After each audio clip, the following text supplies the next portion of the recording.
I wanted to make brief comments on the statement that was brought by Senator for Bomet, Wakili Hilary Sigei, on unpaid contractors. Just to inform this House, in the morning, Honorable Speaker, we had a conversation with the chair of COG.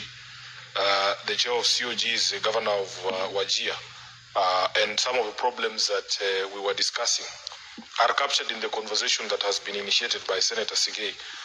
Speaker, in fact, one of the clashes that we're having with county governors is that they don't want monies that go to counties to be ring-fenced for specific purposes.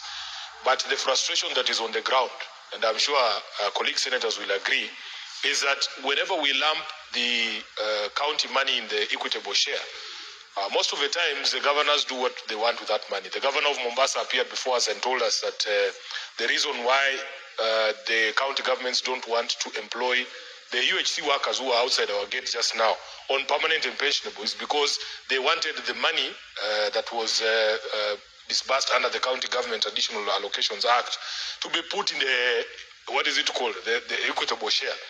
And Chair, the fear is that this money, once you lump it together with the equitable share, most of the things this House wants to see done are not done. In fact, there was a debate here, I don't know if you remember.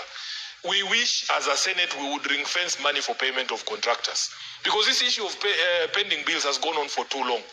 People come to our offices, Honorable Chair, with all sorts of complaints and so on and so forth. So we asked the governor of Wajir, who's the chair of the COG, we asked the governor, why don't you discuss the additional money that this Senate has fought for? Because as a collective, governors are getting an extra 13 billion shillings, which is actually more than the 8 billion that is going for the PNP for the UHC workers. What is the difference between the 13 billion that we have added as a Senate and the 8 billion that is under county government's additional allocation?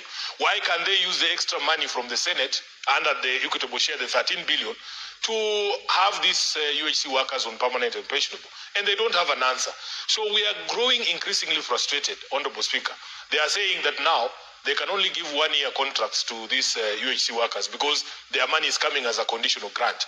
But in the Senate here, we feel we should tie their hands even more, Honorable Speaker. It's very frustrating to the point where we feel even here in Nairobi, we should have money set aside and ring-fenced for collection of garbage so that we can see these things happening, for roads and so on and so forth. We don't want to micromanage the counties, but it is grown out of this frustration that we have, Honorable Speaker, that people have gone so long without being paid for work that they delivered. So I am hoping that these conversations can continue and that we can be able to find solutions as a family of devolution to some of these challenges. I thank you, Honorable Speaker.